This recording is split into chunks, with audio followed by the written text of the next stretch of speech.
Halo Sobat Denok Ayu semua, terima kasih karena masih setia menunggu video-video terbaru dari Denok Ayu Novel. Jangan pernah lupa ya untuk selalu subscribe, like, and comment, agar Denok semakin semangat upload videonya. Menantu terbaik bab 696 kamu adalah pahlawan. Senyum di wajah Li Qianxuan ketika dia mendengar kata-kata Lin Yu menjadi lebih pahit. Jiarong ini tidak hanya mengabaikan urusan bisnis, dia tidak tahu apa-apa. Jiarong, bayangkan saja, tidak peduli seberapa kuat pengusaha Huaxia, mereka hanya dapat membuat masalah di China, tetapi jika mereka pergi ke dunia, mereka tidak akan diberi peringkat sama sekali. Li Qianjue tidak bisa membantu tetapi menghela nafas lama, dan menjelaskan kepada Lin Yu. Dan Guo Zhaozong memiliki persahabatan dengan banyak pengusaha kaya dan politisi internasional, jadi untuk banyak proyek di luar negeri, pengusaha kaya daratan kita bahkan tidak memiliki kesempatan untuk menawar, tetapi Guo Zhaozong dapat dengan mudah memenangkannya. Pikirkan tentang kesenjangan antara kita dan orang lain. Orang yang punya uang dan koneksi, kenapa harus kerja sama dengan pengusaha dalam negeri kaya seperti kita? Apalagi, meski SIPG sudah bertahun-tahun kembali, masyarakat SIPG masih merasa sedikit terasing dari orang daratan kita. Kalau mau kerja sama tentu kita harus kerja sama. Lebih sulit. Siapa yang tidak mau bekerja sama dengan Guo Zhaozong? Begitu kerja sama berhasil, itu setara dengan mendorong pengembangan perusahaan Anda sendiri dan akan segera dapat keluar dari China. Bergegas ke dunia, hanya membutuhkan waktu untuk mendapatkan pijakan yang kokoh di dunia. Tapi bagaimana Guo Zhaozong bisa melihat mereka? Meskipun Guo Zhaozong terlalu sibuk, dia sedang mencari partner di SIPG atau di luar negeri. Lin Yu mengerutkan kening dan mengangguk. Dia memiliki sedikit pemahaman tentang apa yang dikatakan Li Qianjue, tetapi dia bisa memahaminya. Selama dia bekerja sama dengan Guo Zhaozong, grup Li memiliki harapan untuk melangkah lebih jauh, jadi dia bergegas ke Li Qianjue dengan suara yang dalam. Katanya, Saudara Li, karena kamu sangat ingin bekerja sama dengan Guo Zhaozong, kamu harus memberitahuku lebih awal. Memberitahumu lebih awal. Li Qianxuo menatap Lin Yu dengan heran, dan berkata, katakan apa yang harus Anda lakukan, Anda. Bukankah Anda mengatakannya? Apakah Anda tidak ingin berpartisipasi dalam operasi bisnis dalam kelompok kita? Melihat Lin Yu mengatakan ini, dia pikir Lin Yu ingin bergabung dengan tim manajemen.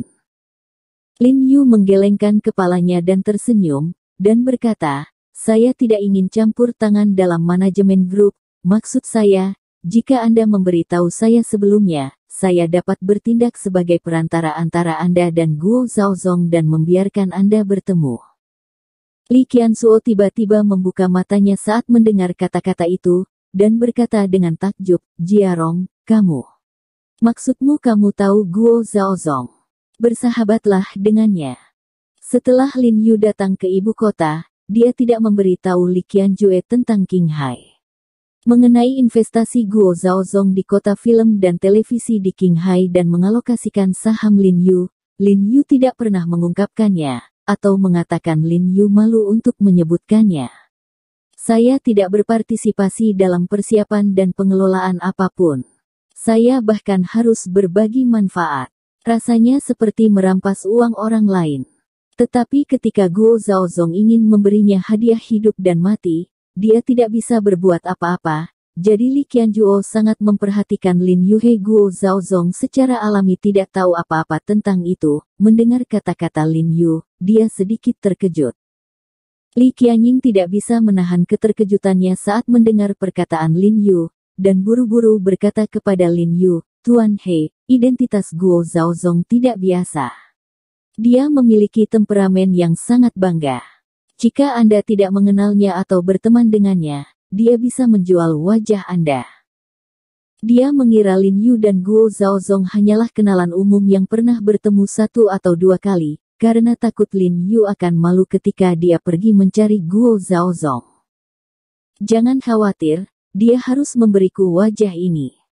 Lin Yu mendengar keprihatinan dalam kata-kata Li Qianying, dan tersenyum pada Li Qianying, saya masih memiliki kasih sayang padanya. Jika Anda mengatakan itu akan bagus, Jiarong. Jika Anda dapat membantu kami memanjat pohon Guo Zaozong, maka perkembangan masa depan keluarga Li kami tidak akan terbatas. Li Qianhui meraih tangan Lin Yu. Chong Lin Yu berkata dengan semangat, saya berterima kasih untuk diri saya sendiri dan Li Group. Tubuh bersemangat Li Qianjue bergetar. Jiarong ini benar-benar jenderal yang diberkati. Tampaknya tidak ada yang tidak bisa dia lakukan, dan bahkan Guo Zaozong, yang jauh di SIPG, memiliki persahabatan. Oke, Kakak Li, jangan terburu-buru berterima kasih padaku, aku hanya berusaha, itu tidak selalu benar jika kamu berhasil. Lin Yu tersenyum dan menggelengkan kepalanya bagaimanapun, berbisnis dengan persahabatan saja tidak cukup. Setiap orang harus mempertimbangkan kepentingannya sendiri, jadi sangat sulit untuk mengatakan apakah itu akan berhasil. Harap tenang, peti mati para martir kita sudah dalam perjalanan, dan upacara penguburan para martir akan segera berlangsung. Pertama-tama, kami telah meminta He Zizhen, kapten dari Brigade Khusus China dan Brigade Penikam Gelap, untuk memberi kami pidato. Pada saat ini, di podium di depan alun-alun kecil, seorang pria berseragam militer mengambil mikrofon dan meneriaki kerumunan di alun-alun kecil, mengisyaratkan semua orang untuk diam. Adapun identitas He Zizhen, itu sudah menjadi simbol ibu kota, jadi tidak perlu disembunyikan. Jika He Zizhen tidak harus pergi ke perbatasan sendirian, dia bisa saja tinggal dengan mantap di markas militer di ibu kota. Jangan ambil resiko besar sama sekali. Kerumunan di alun-alun langsung berdiri secara spontan dan tertib, menyingkirkan senyuman di wajah mereka. Tampak serius ke arah podium. Karena hari ini terutama untuk pemakaman para martir, itu bukan pertemuan mobilisasi, jadi para pemimpin yang datang untuk menghadiri upacara tidak mengatur untuk berbicara, hanya membiarkan He Zizhen dari Brigade Pembunuh Gelap naik ke panggung untuk berbicara, dan menunggu sampai pidatonya selesai. Ini adalah upacara penguburan para martir. Di bawah tatapan semua orang, He Zizhen, dengan seragam militer tegak, mengangkat kepalanya tinggi-tinggi dan berjalan menuju mimbar mengikuti jejak supervisor, memegang pidato di tangannya.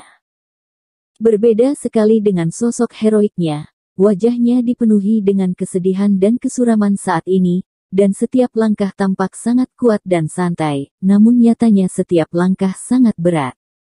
Ketika dia naik ke podium, dia melirik orang-orang di bawah panggung, memberi hormat, dan membalikkan setengah tubuhnya dari kiri ke kanan, tidak hanya memberi hormat kepada semua orang di alun-alun kecil, tetapi juga memberi siau warga yang datang dari pinggiran alun-alun memberi hormat.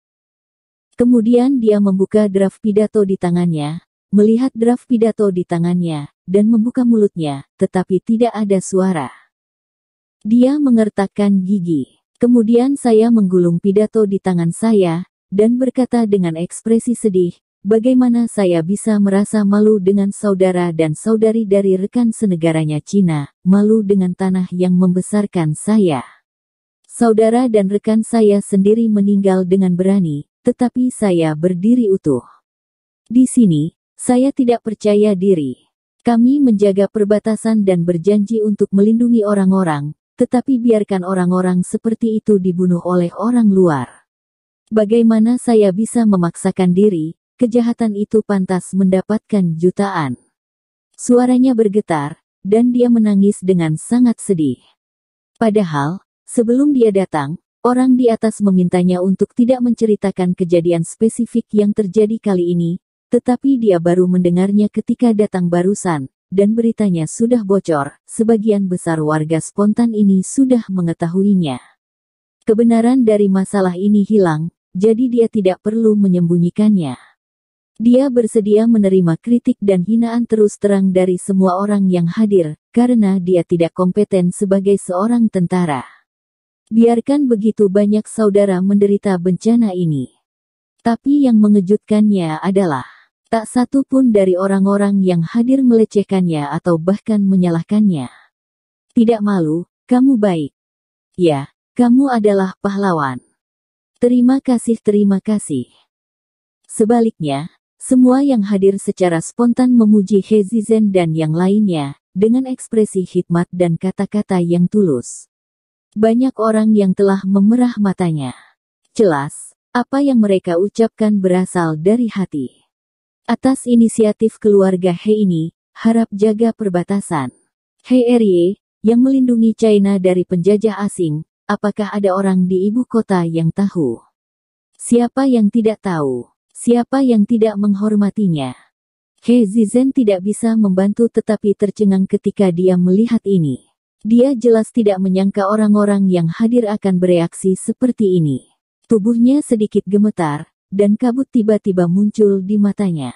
Dia sekali lagi memberi hormat kepada semua orang yang hadir tanpa berbicara. Pada saat ini, penghormatan ini sudah bernilai 1000 kata.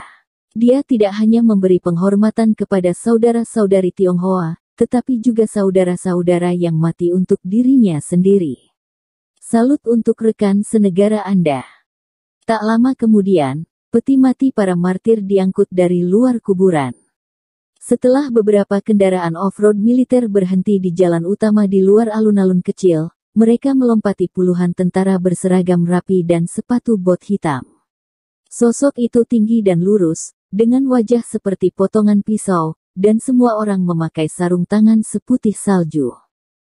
Beberapa di antara mereka memegang alat musik seperti tuba, trombon, dan snare drum yang rupanya milik band militer. Sementara sekelompok tentara lainnya memegang peti mahoni berukuran puluhan sentimeter.